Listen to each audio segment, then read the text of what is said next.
Entonces, buenos días, espero que estén bien, espero que estén estudiando. Aprovecha que tengo chance para hacer esto. Yo creo que hoy es ese 31 de marzo, yo no sé, o 1 de abril. No tengo un calendario aquí y van a ser las 10 de la mañana. Voy a aprovechar para seguir con su programa lectivo. La clase que les subí ayer era de la membrana plasmática.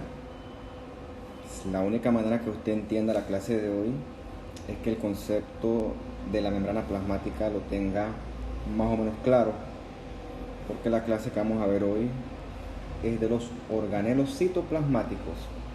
A los organelos también le llaman orgánulos, organelas, una diversidad de nombres. A mí me gusta más decir organelos. Entonces, vamos a arrancar con esto, ¿no? Recuerde que la célula tiene su membrana y dentro de su membrana, dependiendo de qué célula tiene un montón de componentes.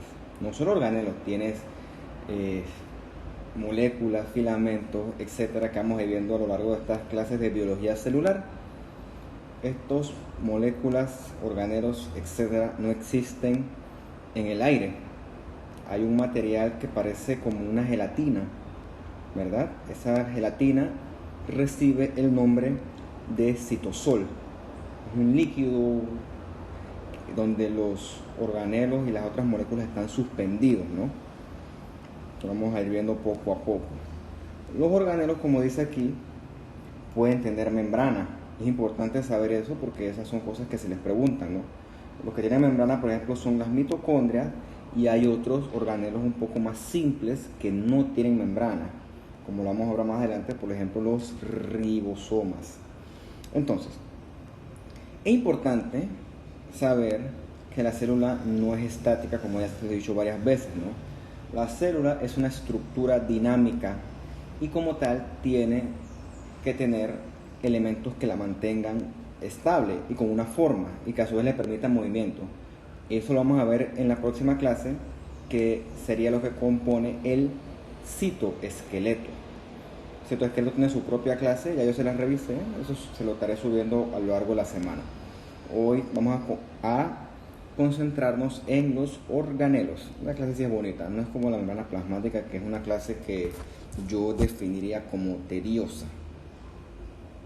Entonces, usted tiene su célula aquí esquemáticamente, un núcleo, ¿verdad?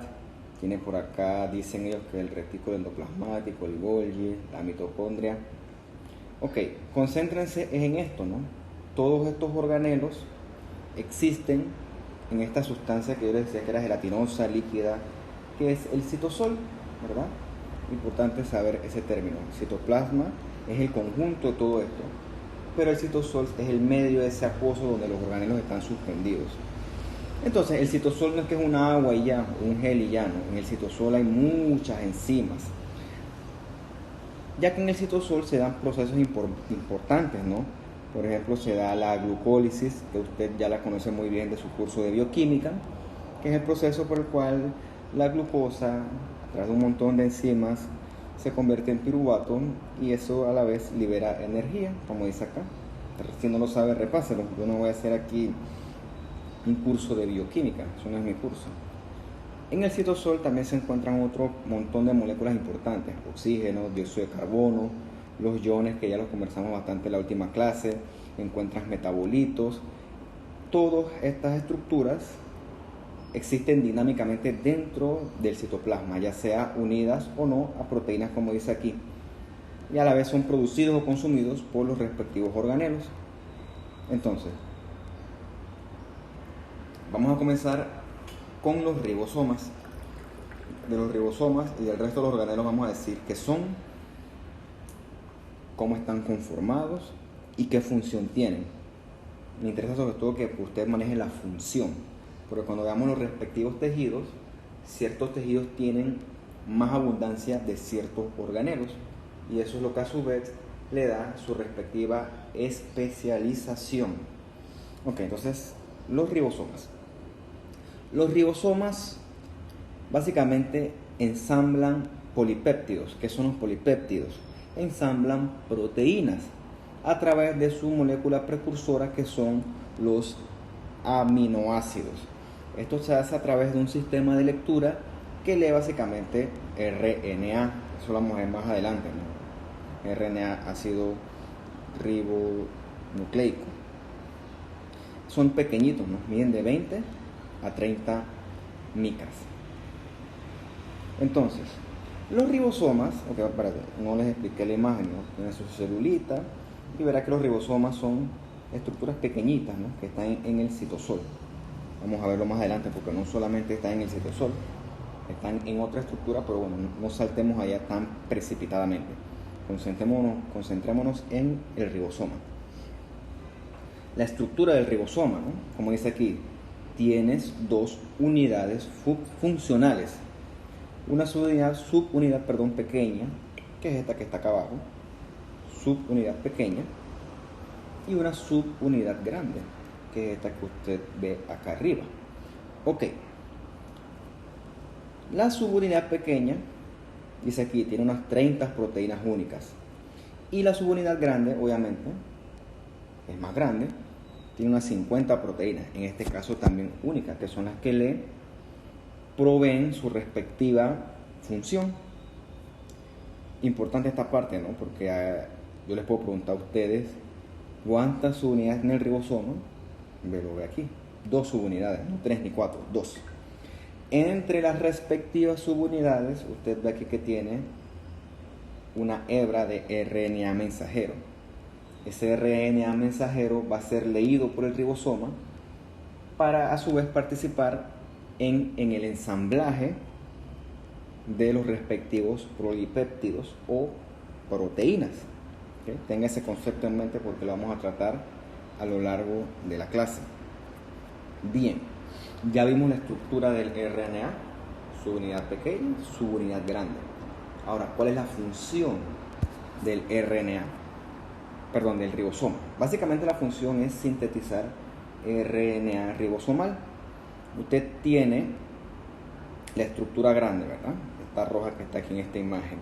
La estructura grande sirve para colocar el RNA de transferencia en una posición específica para que posteriormente pueda ser leído por el RNA de mensajero, el mRNA.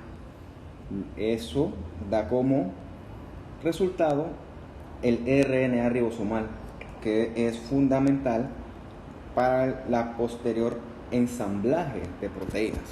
Sabe el ribosoma como, qué sé yo, a mí que me gusta darle ejemplos a ustedes, es como un traductor, ¿verdad? El ribosoma es como él lee los códigos para que después sean descifrados a algo útil. Básicamente es un lector de RNA para después sintetizar las respectivas proteínas.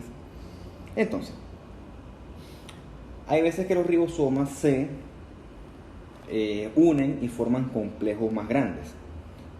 Estos complejos se llaman poliribosomas. Bueno, lo pongo poliribosomas aquí porque el libro lo dice de esa forma, pero a mí me gusta más la palabra poliribosomas. Estos ribosomas, ya que usted maneja el término de hematoxilina eosina, sabe que es basofílico, sabe que es ácido fílico, y si no lo sabe, le recomiendo que lo repase. Estos poliribosomas son bien basofílicos, tan basofílicos que usted lo puede ver a través de un microscopio en una laminilla teñida con hematoxilina y eosina. Como estos poliribosomas son basofílicos, la lógica me dice a mí que van a tener con hematoxilina. Mira, se lo puse aquí en moradito.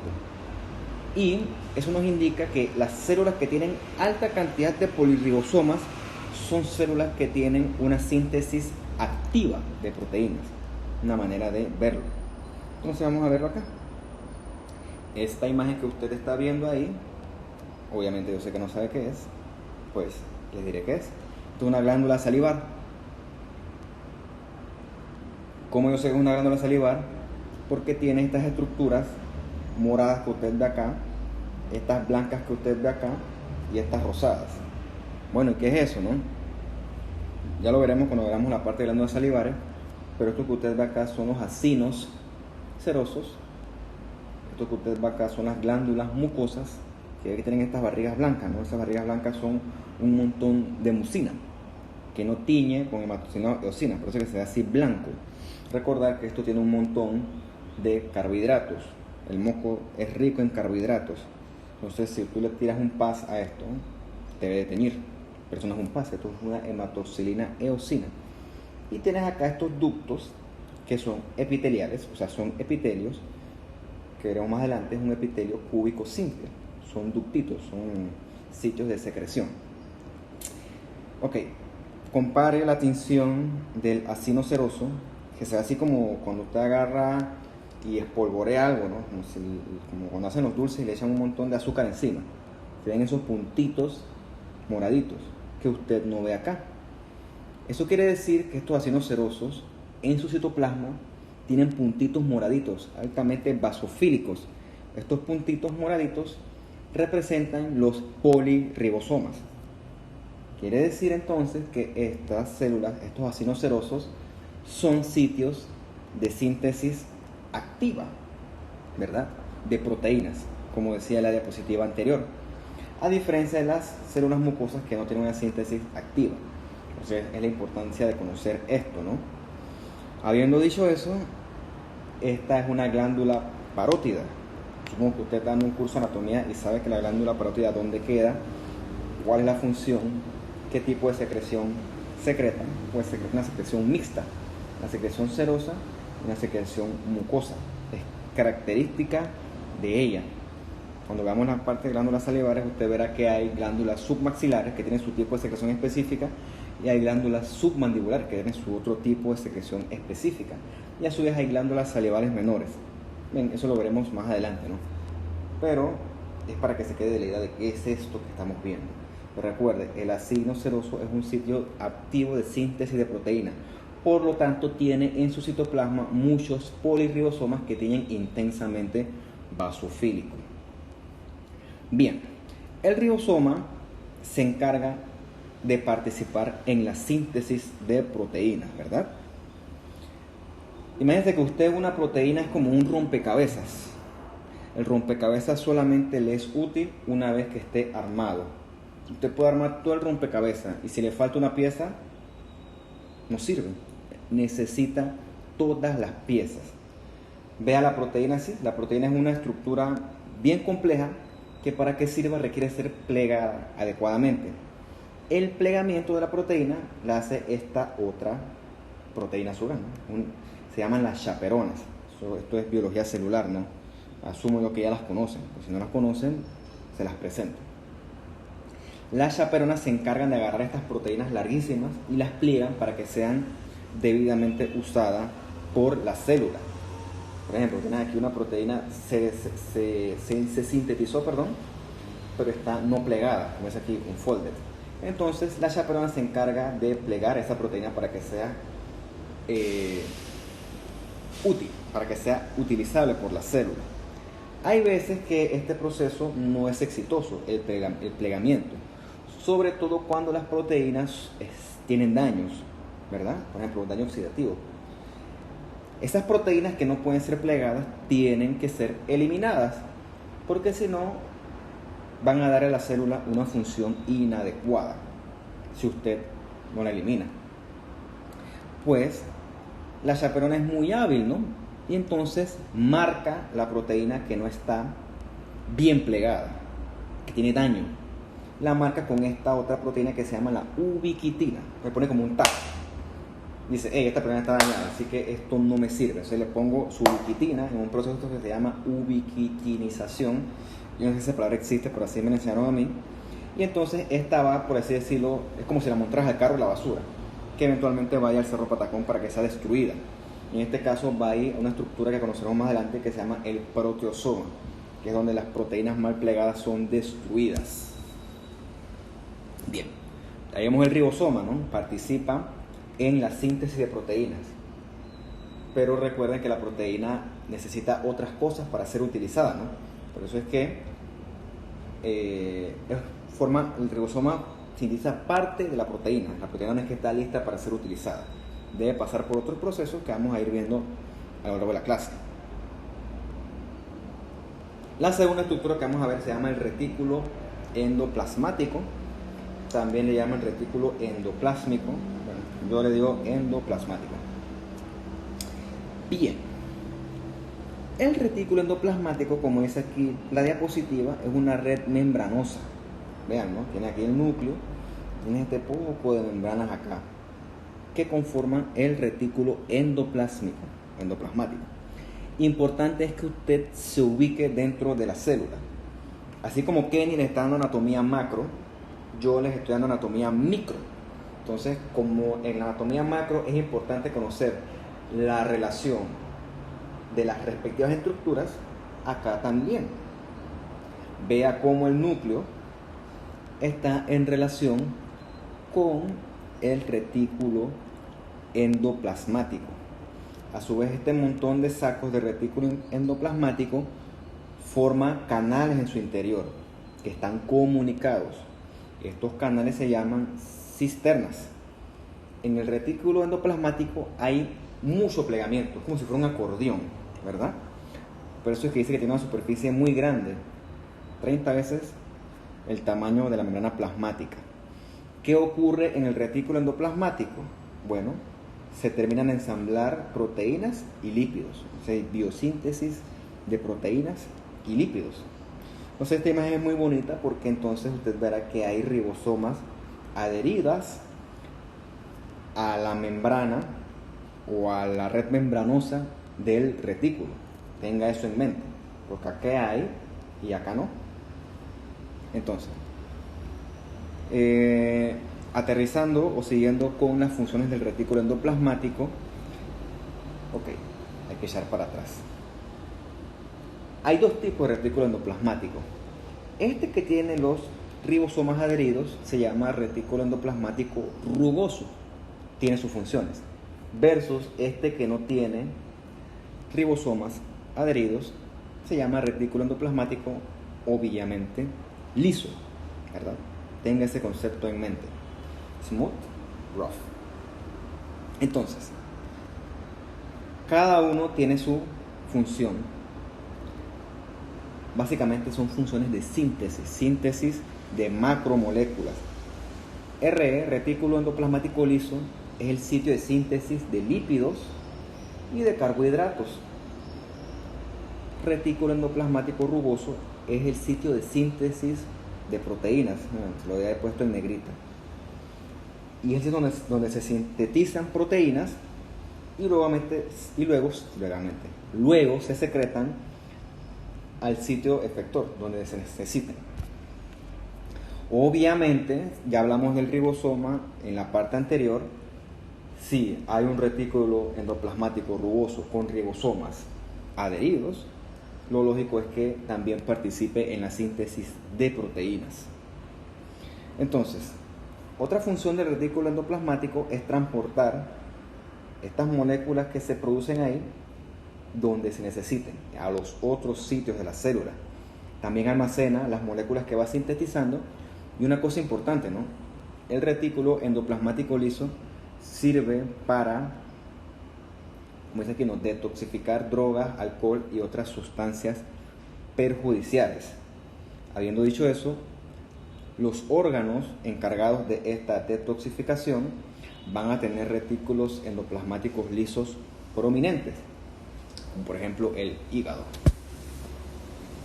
Entonces vamos a hablar un poquito del rugoso, retículo endoplasmático rugoso. Las células que secretan muchas proteínas tienen mucho retículo endoplasmático rugoso, como vimos antes con la glándula parótida, ¿verdad? Con esos puntitos moraditos, bueno, así como hay muchos polirribosomas, hay mucho retículo endoplasmático rugoso. Nuevamente, presta atención, vea el núcleo y vea cómo está en relación con el respectivo retículo endoplasmático rugoso, para que se ubique espacialmente en esto. Preguntas que yo le puedo hacer en el examen.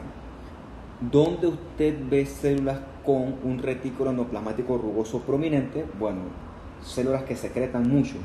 Por ejemplo, los ácidos pancreáticos que secretan en las enzimas digestivas, que ya comentamos en la clase anterior.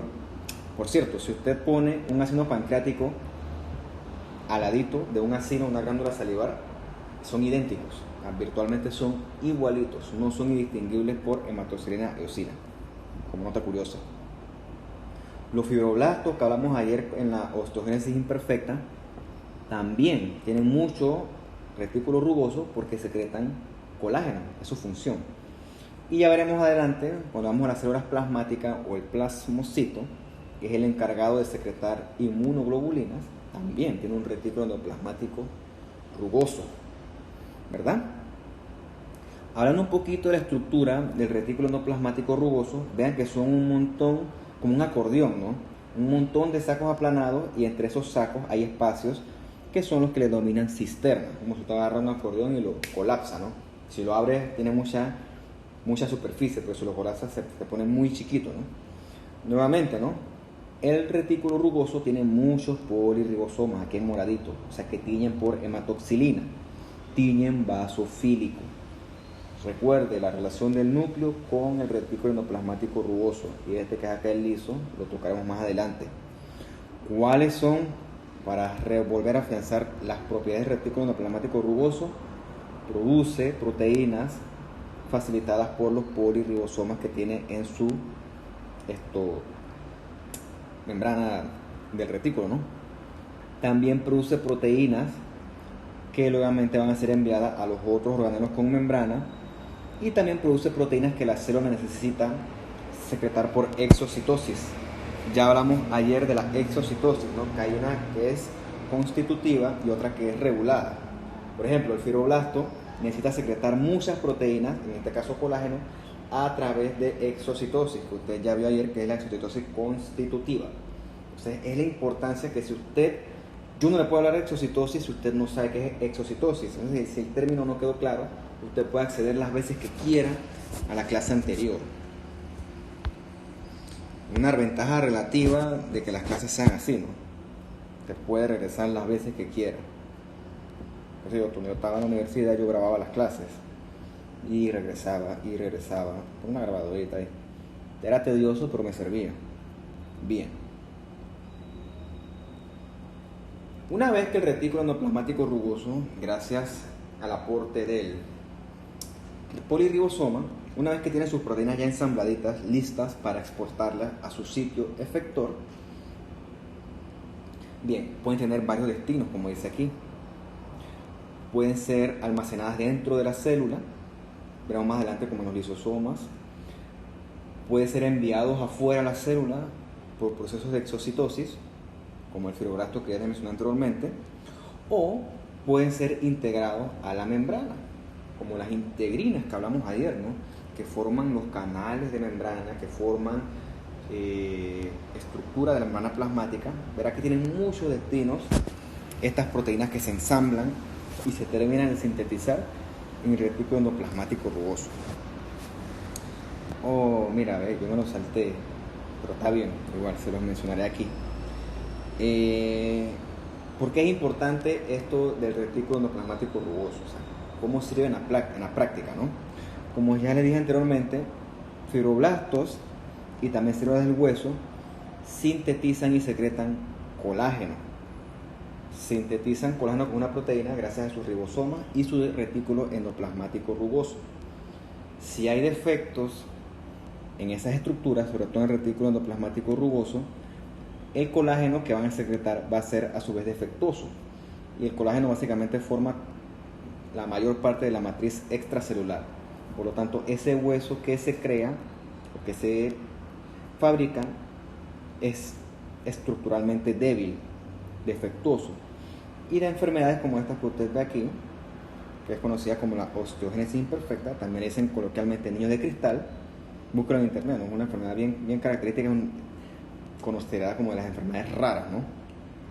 Pero es para que usted entienda cómo una cosa tan imperceptible como un organelo tiene manifestaciones clínicas muy perceptibles. Entonces, ya hablamos del retículo endoplasmático rugoso, ahora vamos a hablar del retículo endoplasmático liso. Pues lo más importante es lo que dice aquí en negrita, ¿no? No tiene polirribosoma, por lo tanto tiene otras funciones, ¿verdad? Es una estructura más tubular, o sea, como si fueran más, no es tanto sacos, sino que son como si fueran cilindros, túbulos se llaman, ¿no? Te digo tubular, túbulos es como se enreda, ¿no? Es más cilíndrico. No es basofílico, ¿por qué? Porque no tiene polirribosomas, ¿ok? Entonces, estos tubulitos o estos cilindros de retículo endoplasmático lisos también están conectados, pero es menos abundante que el retículo endoplasmático rugoso. Entonces, ¿qué funciones tiene el retículo endoplasmático liso? Se lo mencioné ya en las diapositivas anteriores, pero volvamos a mencionarlo. Sintetiza fosfolípidos, que ya usted sabe que forman parte fundamental de la membrana plasmática, y también esteroides, ¿no? Los esteroides son también lípidos. Y estos son transportados, por lo general, en la membrana plasmática o donde se necesiten. Como ya les dije anteriormente, el retículo endoplasmático liso sirve para metabolizar estructuras potencialmente dañinas, como el alcohol u otras drogas que usted conocerá cuando de farmacología, como los barbitúricos. Y también el retículo endoplasmático liso participa en el metabolismo de calcio. Eso se ve sobre todo cuando hablamos en la clase de músculo esquelético, músculo en general, pues. En el músculo, en la esfera muscular esquelética, no la esquelética, la esfera muscular en general, el retículo endoplasmático liso, que tiene un rol importante en el metabolismo de calcio, es llamado retículo sarcoplásmico. Esa es otra pregunta clásica. ¿Cómo se le llama al retículo endoplasmático que vemos en el músculo? Se llama retículo sarcoplásmico. Otra cosa interesante, ¿no? Bueno, supuestamente tengo entendido que usted dio el semestre pasado una clase que se llama terminología médica, bueno, algo así. Bueno, si usted dio esa clase, ya yo asumo que usted maneja los términos, pero no importa, si no los maneja yo se los recuerdo. Ahora, ustedes ven este bebé aquí tan curioso, que está amarillo, ¿no? Ese carácter tintoral amarillo de la piel se llama ictericia, ¿verdad? La ictericia es causada porque hay una acumulación de bilirrubina. ¿Qué es la bilirrubina? ¿No? La bilirrubina es desecho de los glóbulos rojos. Eso lo vamos a ver cuando vamos a la clase de sangre. Ok, porque saben que los glóbulos rojos tienen un recambio relativamente frecuente. Recuerden que cuando algo se destruye, libera su contenido, ¿no? Ese contenido normalmente debe ser metabolizado por el hígado. En estos bebés que son recién nacidos, por lo general los hígados no están completamente desarrollados. Si usted se pone en un nivel más micro, el retículo endoplasmático liso de esos hígados no está completamente desarrollado. Por eso es que estos bebés comienzan a acumular ese pocotón de bilirrubina porque el hígado no la puede metabolizar. Luego, cuando completen su desarrollo, el hígado, con sus respectivos retículos endoplasmáticos lisos, deberían volverse más capaces y comienzan a digerir o metabolizar todo este montón de bilirrubina suelta. Y el bebé debe regresar a su color, el que sea. Como dice aquí, ¿no? En términos generales, se da porque los retículos endoplasmáticos de los hepatocitos, o sea, las células del hígado, están subdesarrollados. Claro, eventualmente se desarrollan y esta condición se corrige, ¿no? Esto usted lo verá cuando sea un médico interno y le toque la sala de neonatología y ve este montón de bebés amarillos. Claro, porque hay veces que esa acumulación de bilirrubina es tóxica, ¿no? Por lo tanto, eso también hay que tenerle bastante cuidado. Pero es para que conozca el término ictericia, el término bilirrubina y por qué sucede a nivel fisiológico. Ya cuando es patológico es otra cosa. Ok, sigamos. Ya vimos entonces los ribosomas, vimos el retículo endoplasmático rugoso y liso. Ahora vamos a ver otra estructura que se llama el aparato de Golgi. Bien, supuestamente este señor que está aquí es Golgi. Dice que lo descubrió en 1898, o sea, hace más de 100 años, mucho tiempo atrás. Esta gente era muy brillantes, tenían mucho tiempo para investigar y descubrir cosas que nosotros ahorita mismo lo único que nos queda es repasarlas. O sea, que en teoría son tiempos menos complicados. El aparato de Golgi se encarga de completar las proteínas que produce el retículo endoplasmático rugoso. Es como cuando usted recibe un paquete por internet, el paquete no puede ir suelto, tiene que ir dentro de una cajeta con su respectiva etiqueta.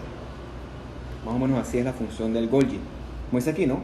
Empaca las proteínas y las envía a su destino final, como un distribuidor, por así decirlo. No voy a leer esto porque esto lo que hace es que lo veamos en un esquema, y como dice aquí, ¿no? Se localiza cerca del núcleo. Entonces, miren esta célula tan bonita, es redondita, células redondas y cuadradas, triangulares. Bueno, eso de la forma lo veremos cuando veamos las clases de histología como tal. Recuerden, esto es biología celular. Vea el núcleo, ¿no? El núcleo redondo, con su núcleo grandotote, cromatina, que eso lo vamos a ver cuando vamos a la clase del núcleo, con su respectiva membrana nuclear. Vea la relación del núcleo y el retículo endoplasmático, en este caso el rugoso. En esta imagen no sale el liso, para que es un esquema. Y en continuidad con el retículo endoplasmático está el aparato de Golgi. Tomen en cuenta, esas son las relaciones que tienen los diversos organelos que hemos visto hasta ahora. Entonces, el aparato de Golgi tiene su respectiva estructura, ¿no? Como decía, son sacos aplanados, como dice acá atrás, sacos aplanados que están intercomunicados entre sí. El Golgi tiene otra característica, ¿no? Tiene dos lados funcionales que también le dicen dos caras. Le dicen la cara cis y la cara trans. Porque como ya les dije, ¿no? El Golgi moviliza las proteínas. Es como si fuera... No, ese ejemplo no me gusta. Bueno, sigamos con el ejemplo de comprar por internet. O sea, usted pide por internet, qué sé yo, pide un reloj, por decir algo. Es fabricado el reloj por el ribosoma. Las partes esenciales, va a otra fábrica donde lo ensamblan, le ponen la correíta, le ponen la caja, etcétera, la caja del reloj mismo con el vidrio, y después el Golgi te lo pone dentro de su cajeta con su respectivo label, con su respectiva etiqueta. Claro, eso tiene que ser transportado, ¿no? Entonces eventualmente se monta en un avión y es transportado. Más o menos así es como la función del aparato de Golgi, ¿verdad? Cuando el Golgi recibe, porque del Golgi también hay transporte hacia atrás, cuando el Golgi recibe, el transporte se da en la cara cis. Y cuando el Golgi lleva proteínas ensambladas hacia otra parte de la célula, se hace a través de la cara trans. Un poquito complicado, vamos a ver si tenemos una mejor imagen acá. Perfecto. Tienes el núcleo, tienes el retículo endoplasmático rugoso, lleno de poliribosomas, sintetizando activamente proteínas. Después, el retículo endoplasmático rugoso libera la sustancia de interés a través de exocitosis, y esta es captada por el retículo endoplasmático rugoso. Como dice acá, cuando usted va a liberar hacia afuera de la célula, esto se hace a través de la cara trans, ¿verdad? Por ejemplo, esta proteína que estaba acá se liberó hacia afuera de la célula por exocitosis. En cambio, cuando él capta proteínas en el sentido contrario, se hace a través de la cara cis. Entonces hay una cara trans, como dice aquí, es una cara cis. Ok. Como ya dije anteriormente, ¿no? El Golgi ensambla el producto, lo pone en una cajetita. Bien, ese ensamblaje se hace a través de unas proteínas conocidas como proteínas coat. En las proteínas coat también participan las proteínas que vimos en la clase anterior, que se llaman las clatrinas. Entonces, hay varios tipos de proteínas coat. Por ejemplo, está la COP2, que promueve el movimiento en la región cis, y la COP1 o COP1, que promueve el movimiento al contrario, o sea, retrógrado. Y entonces está la proteína RAP, que también conocimos ayer, que son como las que dirigen el tráfico de vesículas dentro de la célula, que es la que favorece que se dé la función entonces de estas membranas y eventualmente de estas membranas cuando hay exocitosis. Y vean lo dinámico y complicado que es esto. Esta imagen es del libro, voy a tomarme la molestia, no es molestia, sí es molestia porque está chiquito. Voy a leérselos. Entonces, para ubicarnos, tenemos entonces el núcleo, tenemos el RER, que es el Rod Endoplasmatic Reticulum, retículo endoplasmático rugoso, y está aquí. El retículo endoplasmático rugoso contiene nuevas proteínas, ¿no? Entonces, omitamos la parte de bioquímica. En la cara cis, las proteínas se mueven favorecidos por la proteína COP2. Dejémoslo hasta ahí.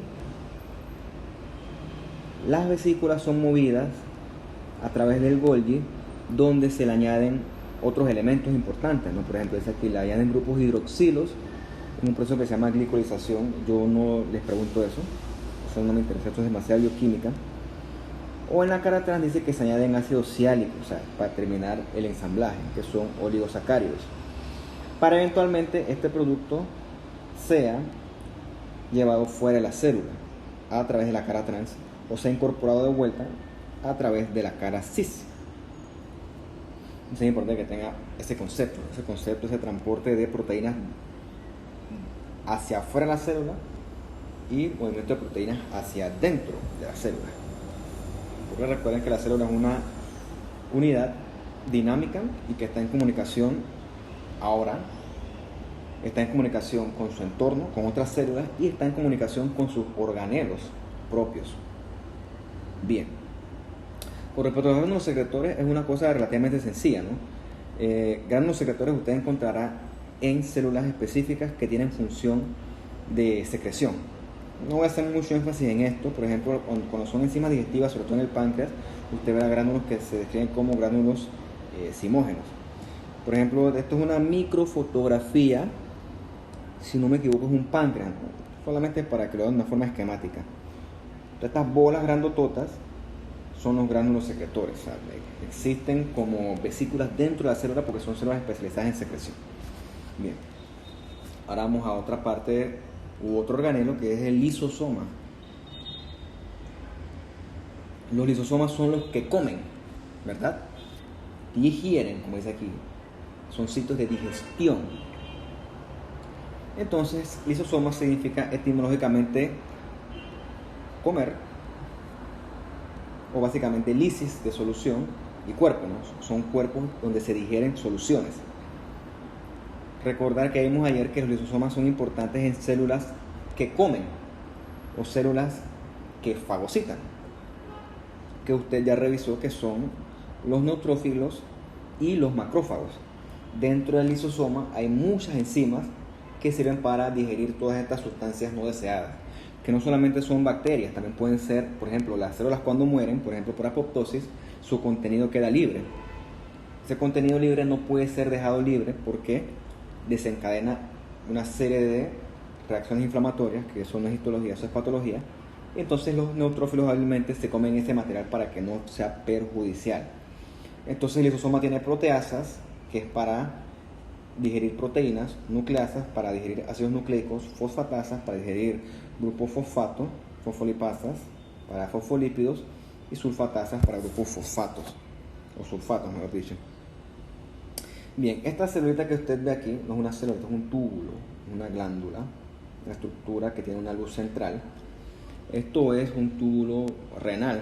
No sé porque lo tuve que revisar ayer, ¿no? Pues si uno pone esta imagen aquí yo no voy a saber qué es porque es muy poquito. Dentro de ese túbulo renal tiene células individuales, ¿no? En su núcleo grandotote central. Y en el citoplasma hay estos puntitos morados, ¿no? Bien basofílicos, que en este caso representarían a los lisosomas, perdón.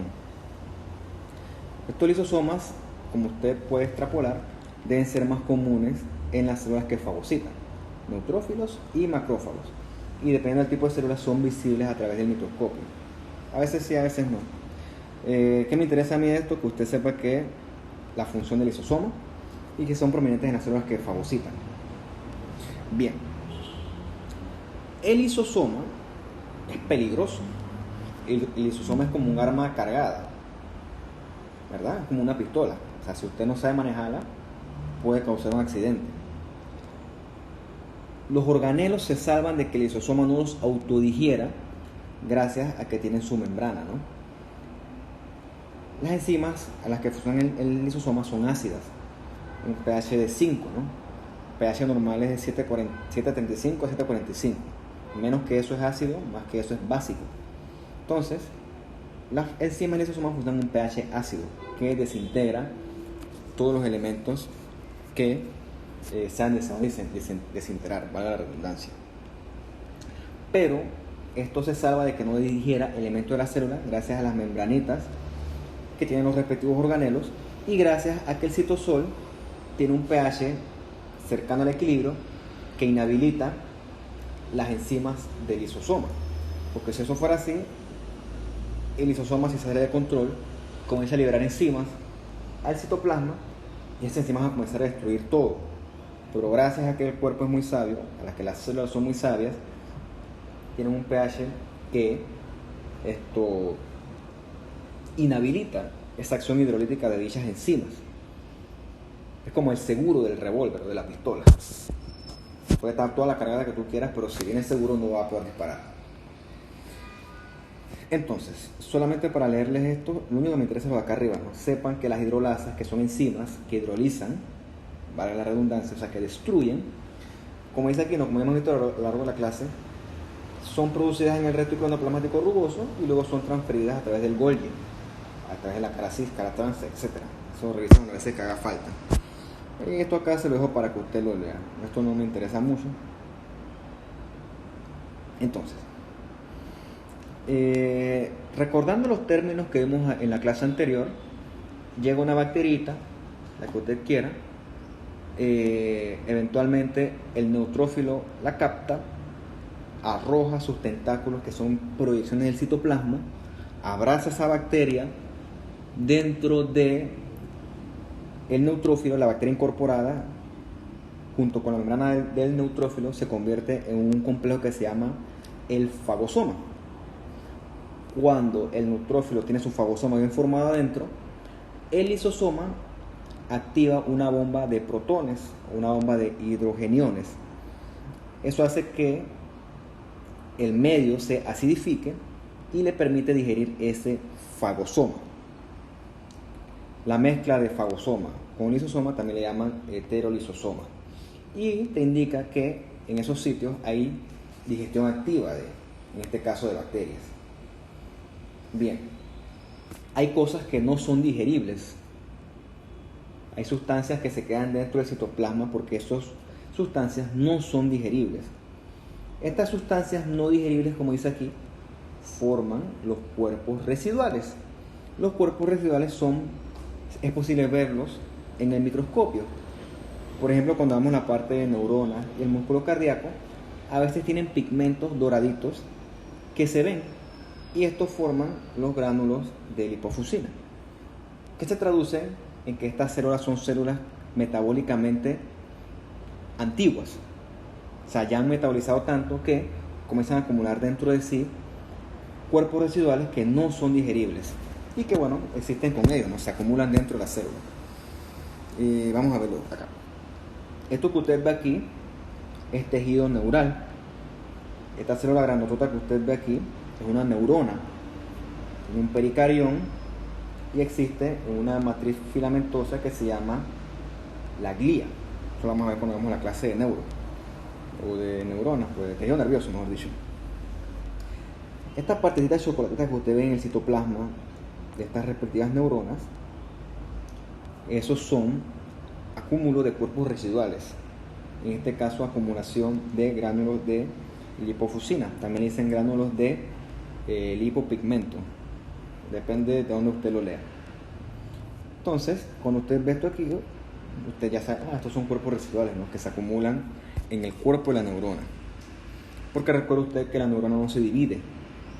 La neurona son células de mucha antigüedad. Entonces, como son de tanta antigüedad, comienzan a acumular estos cuerpos residuales que se conocen como gránulos de lipofuscina.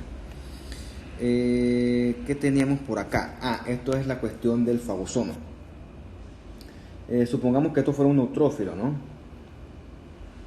Tienes esta bacteriita que es la verde, el citoplasma extiende sus tentáculos y entonces atrapa a la bacteria, la abraza, ¿no? Y la incorpora dentro de su citoplasma.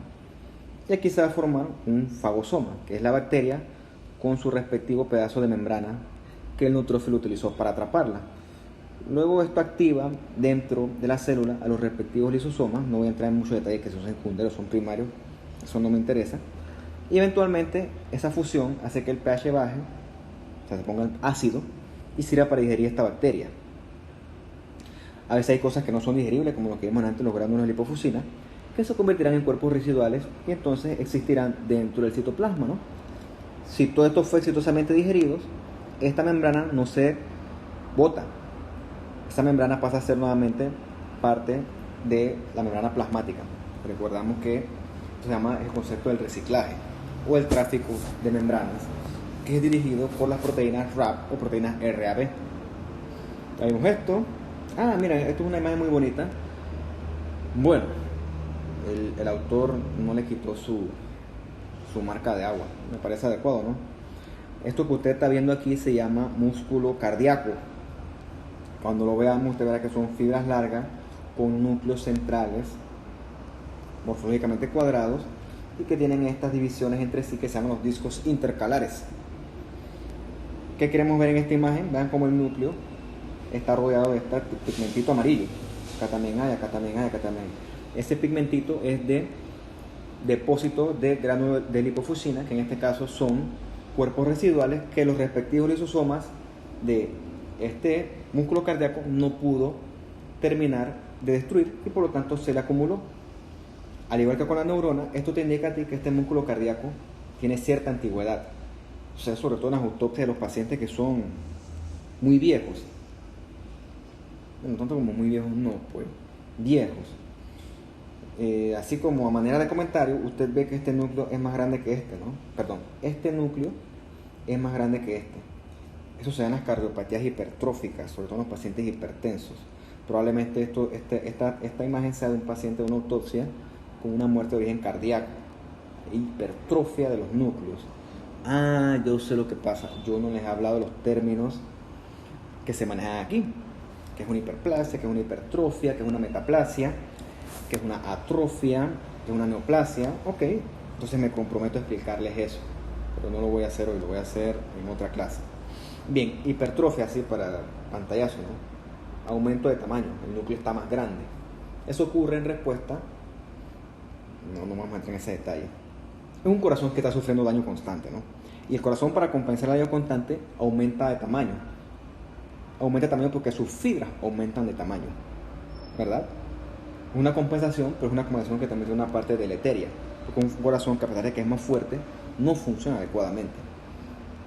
Entonces comienzan estos núcleos grandototes a crecer para compensar y entonces comienzan a acumular estos granulitos porque son células de bastante antigüedad, pero bueno, eventualmente crece tanto que se vuelve no funcional y pues el paciente se muere o fallece. O sea, haga énfasis en los granulitos, no en lo que le estoy diciendo. Lo que le estoy diciendo se lo digo porque usted trate de entender esto. Bien, hay otro concepto importante que se llama la autofagia, ¿verdad? La autofagia sirve para digerir el exceso de organelos o cuando hay muchas macromoléculas no funcionales acumuladas dentro del citoplasma. Autofagia, o sea, fagia de comer, auto de sí mismo. O sea, los lisosomas degradan el exceso de cosas dentro de la célula, ¿verdad? Es un proceso importante porque entonces la célula va a comenzar a acumular cosas que no necesita. En ese proceso puede formar cosas dañinas, perjudiciales, y es una célula que no es funcional, es una célula perjudicial. Por lo tanto, hay que destruirla, ¿verdad? La autofagia es importante porque también sirve para aportar energía en casos donde hay deprivación de nutrientes, como en estados de hambre, que a su vez generan mucho estrés metabólico, ¿no? A la célula, el lisosoma comienza a digerir sus propios componentes dentro de la célula y así crea sustrato para que haya más combustible metabólico. Es un proceso importante, ¿no? Un proceso importante que regula los componentes dentro de la célula. Como dice aquí, ¿no? Elimina el exceso de organelos no necesarios, o si hay una producción no regulada de macromoléculas, también las elimina.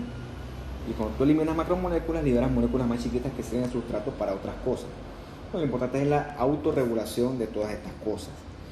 Bien, los lisosomas son importantes porque si el lisosoma falla, va a haber entonces acumulación de cosas, porque él no puede hacer una adecuada autofagia.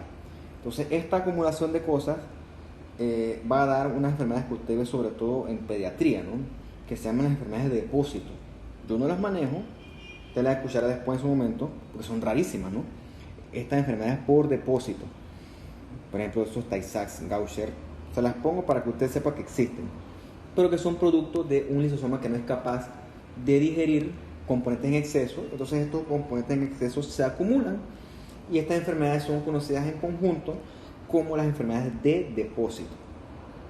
Entonces usted entiende aquí la función importante del lisosoma, que no solamente es comer bacterias y comer desechos no necesarios, también es importante para la regulación dentro de la célula a través de la autofagia. Bien, ya vimos entonces el lisosoma, vamos a ver ahora otra estructura, que es el proteosoma. Proteosoma, parecido al lisosoma, pero este digiere es proteínas. Ok, el proteosoma es pequeñito, ¿no? Pequeñito, importante, no tiene membrana. Recuerde, hay organelos membranosos y organelos no membranosos. Chiquititos, no dice aquí. Es casi el tamaño de la subunidad chiquita del ribosoma. ¿Cuál es la función del proteosoma? Pues degradar polipéptidos denaturados o no funcionales. Bien, vamos a traducir esto. Polipéptidos son proteínas, no funcionales son los que están mal plegados. ¿Recuerdan lo que vimos al principio de la clase de las chaperonas y la ubiquitina? Bueno, el protosoma es el lugar donde esas proteínas dañinas o no útiles son degradadas. Como dice aquí, ¿no? El protosoma destruye proteínas que ya no son útiles. Es importante porque si usted no destruye eso, esas proteínas que no son útiles comienzan entonces a restringir la actividad de otras que sí son útiles y la célula comienza a funcionar mal. Coloquialmente, ¿no? El protosoma es un lisosoma que digiere pues proteínas, ¿no? Vamos a ver la estructura del protosoma. Bien, el protosoma es cilíndrico, ¿no? Cilíndrico, esquemáticamente acá. Dice aquí, tiene 4 anillos apilados, ¿verdad? Esquemáticamente aquí hay 4 anillos apilados. Imagínense, ¿no? Tampoco el esquema es perfecto. Esos anillitos apilados, a su vez, tienen 7 proteínas, que incluyen proteasas, que son enzimas que destruyen proteínas, ¿verdad? Como son estructuras que dependen de proteínas, necesitan las ATPasas, ¿verdad? ¿Dónde está la cosa? Acá, requieren ATP. Ok, entonces recordemos anteriormente, vimos que la proteína mal plegada era identificada por la chaperona y entonces se le colocaba un tag de defectuosa. Ese tag de defectuosa pueden verlo como la ubiquitina. O sea, toda proteína que va a ser destruida al protosoma tiene que tener su etiqueta por la respectiva ubiquitina. Las proteínas que están mal plegadas, que son defectuosas o que están desnaturalizadas, son marcadas, como dice aquí, para su destrucción en un proceso que se llama ubiquitinización, ¿verdad? Estas van a ir entonces al protosoma. Aquí hay otra proteína que se llama la lisina, que destruye, y entonces estas proteínas van a ser destruidas por un montón de enzimas, las lisinas, las endopeptidasas, y después de esto la respectiva ubiquitina regresa a su rol para identificar más proteínas defectuosas y volver a llevarlas para su destrucción. Recuerden que eso yo se lo estoy diciendo así, por eso no es que ocurre uno a la vez, un proceso dinámico que, como decía ayer, está catalizado por un montón de enzimas, o sea que eso ocurre constantemente en nuestro cuerpo. Entonces, este es el protosoma, se revisan como la estructura, los anillos apilados, 7 proteínas, llegan proteínas defectuosas a través de un proceso que requiere ATP, destruyen esas proteínas defectuosas y por su tag de ubiquitina, y después el proceso se repite. Recuerden, ¿no? Una célula no puede acumular proteínas defectuosas. Eso puede llevar a consecuencias graves eventualmente. Pero claro, a manera de curiosa, eso ocurre todo el tiempo. Todo el tiempo nosotros creamos proteínas defectuosas, que a su vez crean células defectuosas. Pero como el cuerpo es muy sabio, destruye estas proteínas defectuosas. Si eso no ocurre, usted desarrolla estas enfermedades que vamos a ver más adelante en la parte del núcleo, sobre todo. No lo vamos a ver hoy. Mira qué interesante, ¿no? Esto que usted tiene aquí es un cerebro, ¿no? también le llaman coloquialmente encéfalo, cuando se quiere sentir usted más inteligente. Esto es un cerebro visto desde el lado izquierdo. Esto es izquierdo, ¿no? No voy a entrar en detalle de los lóbulos, ¿no? Frontal, frontal, parietal, bla, bla, bla. Eso usted lo ve cuando ve anatomía o neuroanatomía. Yo no soy experto en eso. Esto que usted ve acá es un corte sagital del cerebro. Eso usted lo ve en anatomía, ¿no? Que es un corte sagital, que es un corte coronal, que es un corte parasagital, que es un corte transversal. Bueno, búsquenlo, es una cosa sencilla que todo médico debe manejar. Esto que usted ve aquí es como si usted agarra el cerebro por su eje mayor y lo corta, ¡plac!, con un cuchillo. Entonces, usted está viendo el cerebro en un corte sagital. En este caso, usted está viendo el el hemisferio izquierdo. ¿Qué usted ve en este hemisferio izquierdo? Que el cerebro está lleno de espacios, ¿verdad? Hay una dilatación de los ventrículos. O sea que la masa cerebral como tal está reemplazada por espacio muerto, por así decirlo. Esto es lo que ocurre en la enfermedad de Alzheimer. La enfermedad de Alzheimer se da porque hay una acumulación de proteínas defectuosas, en este caso son conocidas como las beta-amiloides. Eventualmente ocurre tanta acumulación de beta-amiloides que las células del cerebro, las neuronas y la respectiva glía, dejan de funcionar y comienza esto a degenerar por acumulación de estos beta-amiloides, porque el respectivo protosoma no fue funcional para destruir estas proteínas defectuosas. Entonces usted tiene un cerebro aquí, ahora este es un corte coronal, revíselo, un corte coronal. Ahora se lo pudiera decir, pero eso es que está en vivo para decírselo. Es relativamente sencillo. Y usted ve que en este corte coronal hay mucho espacio libre, ¿no? Este espacio libre debería estar ocupado por masa encefálica, pero como hay una acumulación de amiloides que lo que hacen es eventualmente llevar a una célula defectuosa a que no haga su función, y eso lleva a una neurodegeneración, ocurre este fenómeno. Por medio de ensayos se puede demostrar la presencia de amiloides. Por ejemplo, usted hace esta extensión aquí de plata y usted podría determinar la acumulación de beta-amiloides, ¿no? Es muy chiquito para explicárselo. También puede determinar por medios de precursores amiloides en caso de esta sospecha. También por medio de hematoxilina eosina puede ver cuerpos sugestivos de amiloides. Entonces hay pruebas que te permiten detectar este tipo de alteraciones a nivel histológico, en este caso histopatológico. Digo, yo no les voy a preguntar, bueno, pudiera preguntarles, no sé, depende de mi humor. Bueno, yo les puedo preguntar cosas como que la enfermedad de Alzheimer se basa en el daño de 4 de los siguientes organelos. Y usted me responde: A, lisosoma; B, retículo endoplasmático; C, núcleo; D, proteosoma. Se basa en un error del proteosoma. Porque ya preguntarles beta-amiloides, eso es entrar en patología, y eso no es materia de este curso. Pero es para que usted sepa que esto que usted ve acá, macro, correlaciona con una respectiva imagen micro. Macroanatomía, microanatomía. En este caso serían ambas patológicas. Ok, yo creo que ya para ir terminando, vamos casi por 1 hora de clases, ¿no? Definitivamente es muy ambicioso hacer esto en una semana. Eventualmente vamos a dividir este curso en un poquito más de tiempo, ¿no? Porque si no, ya hasta yo estoy cansado de hablar. Entonces, yo obviamente estoy seguro que nadie aguanta esto. Pero bueno, vamos a la mitocondria. La mitocondria es como la fábrica de combustible de la célula. Tiene membrana y entonces se especializa en la producción de ATP a través de un montón de procesos metabólicos que ustedes me imagino que conocen de bioquímica. Vamos a mencionarlos aquí, más no explicarlo. Bueno, una explicación light. La mitocondria es la que suple energía para que la célula pueda realizar sus respectivas actividades. Recuerdan que yo les decía al principio de la clase que en el citosol hay glucosa. Bueno, en ese citosol de la glucosa se da el proceso que se llama la glucólisis. No se dice glicólisis porque glicólisis es de en inglés, ¿no? Es glucólisis, tampoco es... No vamos a énfasis en eso, no es glicemia, es glucemia. Bien, esta glucosa a través de la glucólisis se convierte en piruvato en el citoplasma o en el citosol.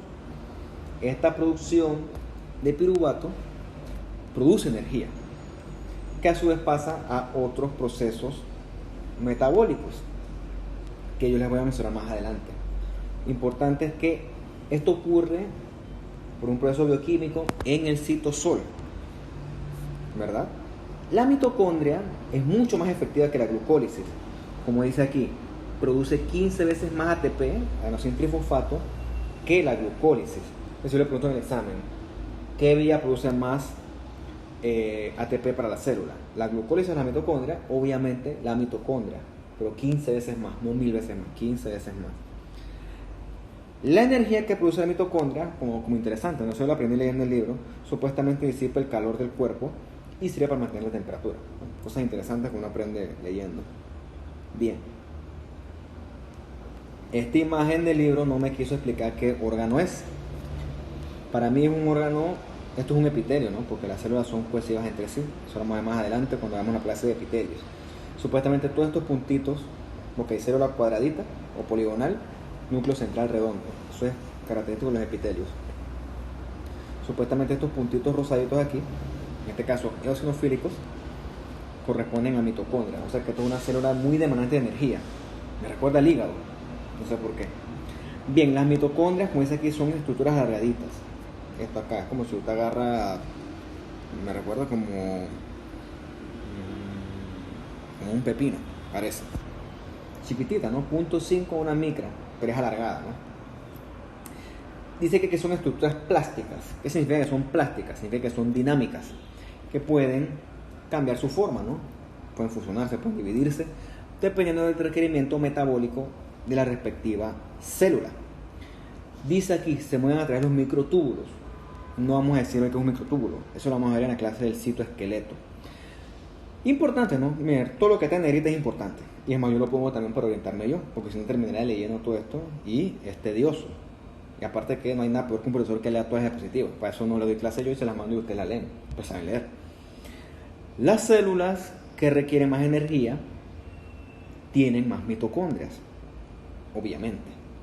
Por ejemplo, el músculo cardíaco, o sea, el corazón, y el riñón, túbulos renales, demandan más energía. Por lo tanto, uno debe esperar que en esas células haya más mitocondrias. No sé, me molesta que el libro no me dice qué es esto, así que yo tampoco puedo decir que es una cosa porque después estoy incorrecto y... Por eso es que esta imagen no es representativa, ¿no? En una laminilla usted tiene mucho tejido que evaluar. Y recuerden que así como les dije que los acinos serosos de la glándula parótida son idénticos morfológicamente al acino del páncreas, también ocurre lo mismo, ¿no? Hay células que son morfológicamente idénticas. Entonces, yo prefiero no equivocarme en ese sentido. Bien, viendo en este esquema de mitocondria, vamos a seguir lo que dice el texto, ¿no? La mitocondria tiene sus membranitas, membrana externa, un espacio intermembrana, y dentro tiene una matriz interna. Esto lo vamos a ver con calma, no se estresen. Como tú cortas el pepino, tiene su cáscara, tiene adentro su contenido, etc. Vamos a la siguiente. Un poquito más grande, chiquita, grande.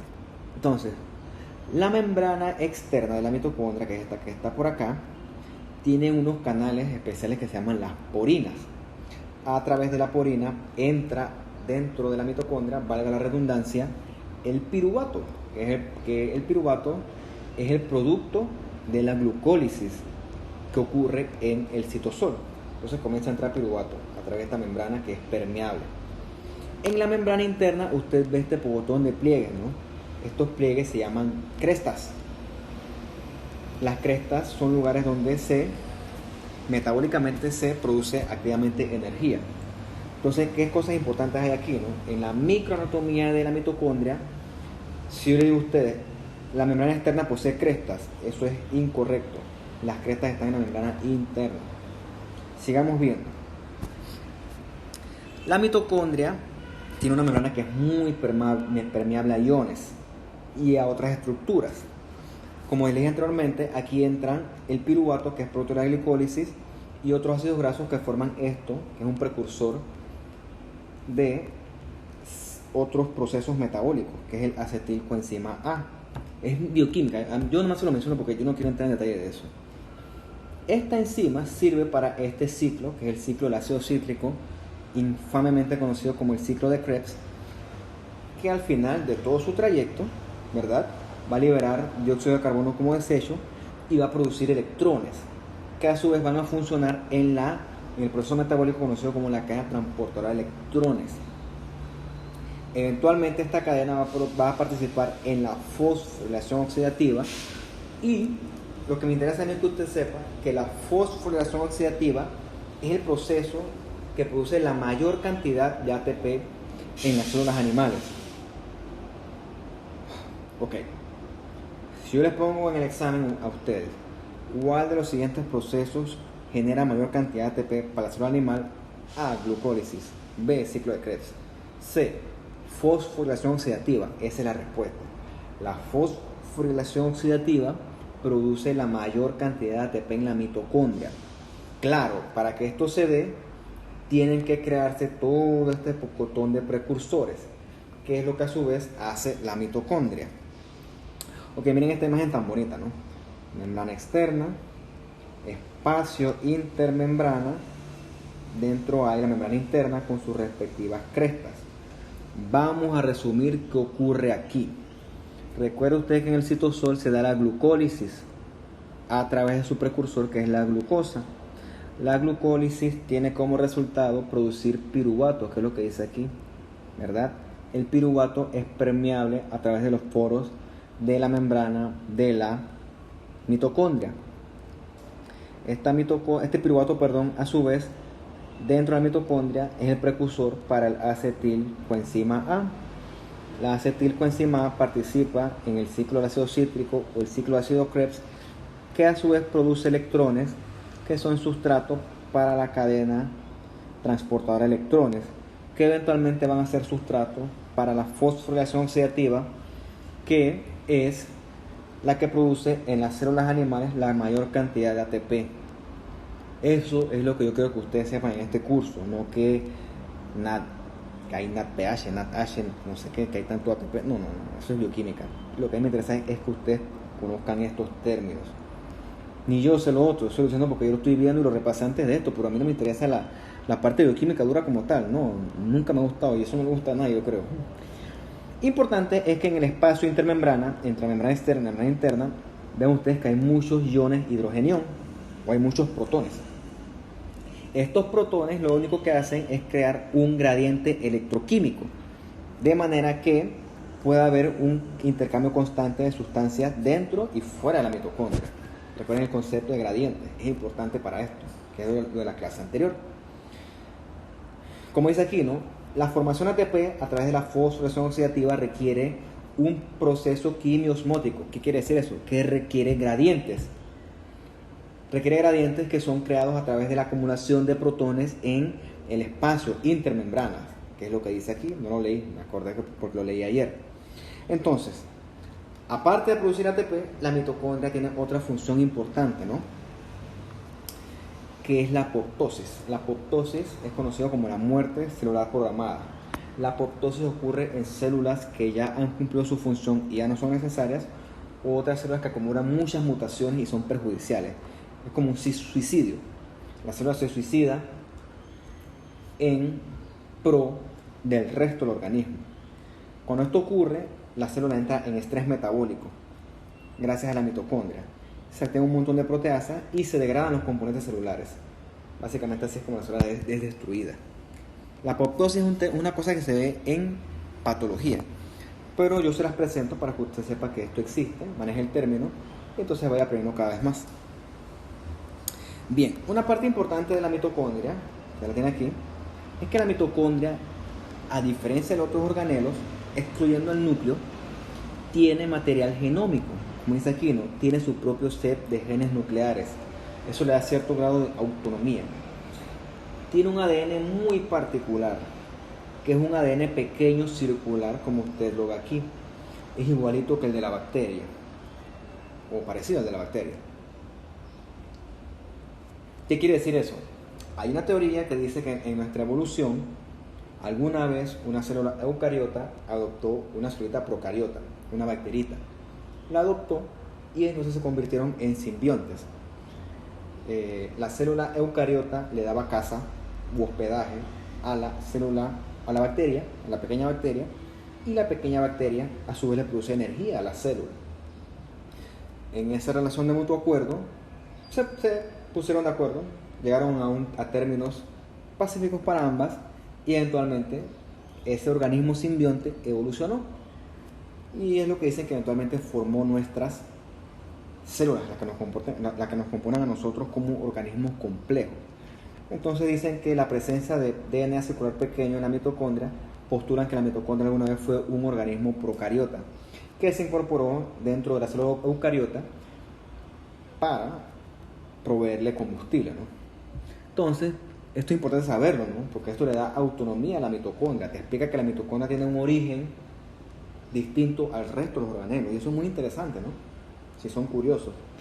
Importante, si yo le pregunto a ustedes, la mitocondria centralmente es conocida como un organelo autónomo, ya que tiene su propio set de genes nucleares. Punto.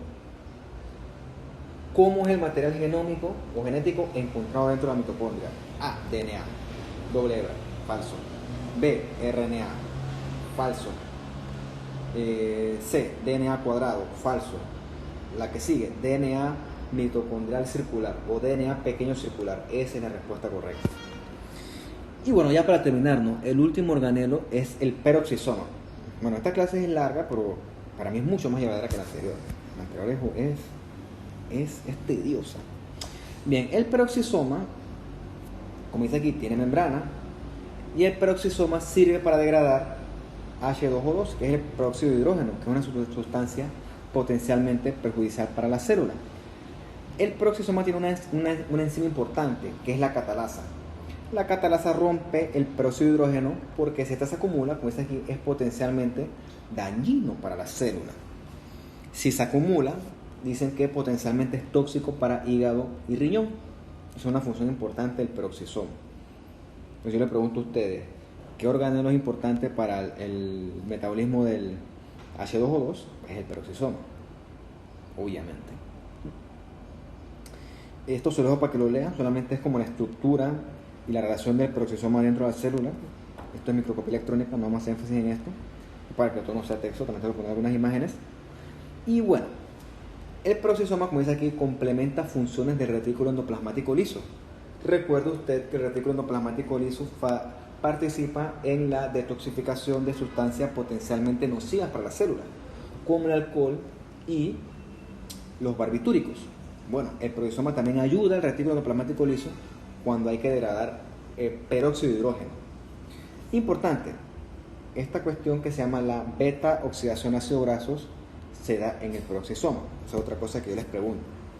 Y eventualmente, el peroxisoma también tiene función para la formación de ácidos biliares, que lo vamos a ver en la clase de gastro, de digestivo, y el colesterol, que usted lo conoce, que es una parte importante de la membrana plasmática, que sirve para estabilizar los respectivos componentes de la misma, y como tiene que estabilizar las integrinas o las proteínas integrales, se le conoce como lipid rafts, o balsas lipídicas. Creo que esa es la última. Como siempre les digo, si tienen preguntas me las hacen al grupo de WhatsApp, el canal es completamente abierto, dudas, lo que sea, y ahí vemos cómo vamos resolviendo el asunto, ¿no? Entonces tienen bastante para estudiar, les recomiendo que aprovechen su tiempo, y bueno, con eso